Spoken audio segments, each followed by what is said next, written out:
দেশের ফেলে দেওয়া কলা গাছ যাচ্ছে ইউরোপে, বাংলাদেশের কলা গাছ বিক্রি হচ্ছে ইউরোপ আমেরিকায়। ফেলে দেওয়া কলা গাছ দিয়েই নিজেদের ভাগ্য বদলে ফেলেছে কয়েকটি পরিবার।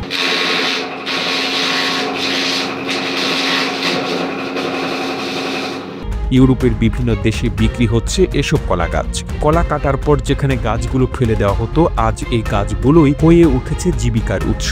বিভিন্ন অঞ্চল থেকে পরিত্যক্ত কলা গাছ সংগ্রহ করে খোলস ছাড়ানোর পর ভেতরের সাদা অংশটাকে নির্দিষ্ট মাপে কাটা হয়। পরে এগুলোকেই বস্তায় ভরে বাজারজাত করা হয় ঢাকায়। সেখান থেকে এই কলা গাছ রপ্তানি হয় বিদেশে। প্রতি বস্তা পাইকারিতে কেনা হয় 600 টাকায়, আর বাজারে বিক্রি হয় 1200 টাকায়। গ্রামে স্থানীয়রা প্রতি পিস 7 থেকে 8 টাকায় বিক্রি করলেও ঢাকায় প্রতি পিস বিক্রি হয় 15 থেকে 20 টাকায়। এই কলা গাছগুলো বিদেশে আসলে কি কাজে লাগে? কলা গাছের ভেতরে সাদা অংশ তরকারি হিসেবে রান্না করে খাওয়া হয়। কলা গাছের এই সাদা অংশের অনেক স্বাস্থ্য উপকারিতা রয়েছে। এছাড়া বাইরের অংশটুকু লাকড়ি হিসেবে ব্যবহার করা হয়। তবে কলা গাছ থেকে তৈরি সুতারও চাহিদা রয়েছে অনেক, তাই দেশ থেকে বিদেশে ভালো পরিমাণে কলা গাছ রপ্তানির সুযোগ হচ্ছে বর্তমানে। ফেলে দেওয়া কলা গাছের সুতায় তৈরি হচ্ছে কার্পেট, চাদর এবং আরো অনেক কিছু।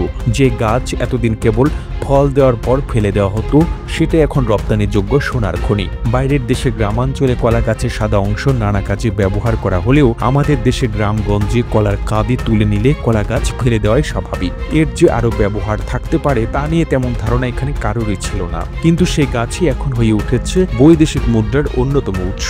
এর ফলে মানুষ বুঝেছে ফেলে দেওয়া কলা গাছও কাজে লাগানো সম্ভব, আর এতে দেশের স্থানীয় কিছু পরিবারও পেয়েছে জীবিকার নতুন উৎস।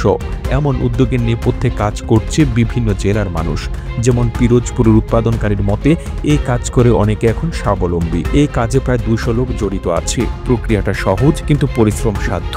সুতা বানানোর ক্ষেত্রে কলা গাছ কেটে 3 থেকে 5 ফুট লম্বা টুকরো করা হয়। এরপর দুই দিকের অংশ কেটে ফেলে খোলস ছাড়ানো হয়। সেই খোলস ভালোভাবে ধুয়ে রোদে শুকানো হলে তা হয়ে ওঠে সোনালী রঙের সুতা। স্থানীয় নারী উদ্যোক্তারা এই কাঁচামাল প্রস্তুত করেন, শুকিয়ে নির্দিষ্ট স্থানে জমা দেন, যেখানে প্রতি কেজি সুতার জন্য তারা পান 70 টাকা। তারপর সে আঁশ পাঠানো হয় কারখানায়, যেখানে তৈরি হয় কার্পেট ও চাদর সহ নানা পণ্য। একটা কলা গাছ থেকে আকার ভেদে 2 থেকে 3 কেজি সুতা তৈরি কাঁচামাল পাওয়া যায়। বিদেশে এই সুতা দিয়ে তৈরি পণ্যের চাহিদা দিন দিন বাড়ছে, ফলে উৎপাদনও বাড়ছে। এই উদ্যোগ শুধু নতুন শিল্প গড়ে তুলছে না, কর্মসংস্থানও সৃষ্টি করছে। কৃষকরাও লাভবান হচ্ছেন। তারা এখন গাছ ফেলে না দিয়ে তা বিক্রি করে বাড়তি আয় করতে পারছেন। কৃষি বিভাগও পরামর্শ দিচ্ছে সবাই যাতে এই সুযোগ কাজে লাগায়। কলা গাছ থেকে সুতা উৎপাদনের কাজে যারা জড়িত, তাদের মতে সঠিকভাবে এই কাজ করতে পারলে মাসে তাদের 15 থেকে 20,000 টাকা বাড়তি আয় হয়। এখনো পর্যন্ত প্রায় 200 লোক এই কাজের সঙ্গে জড়িত।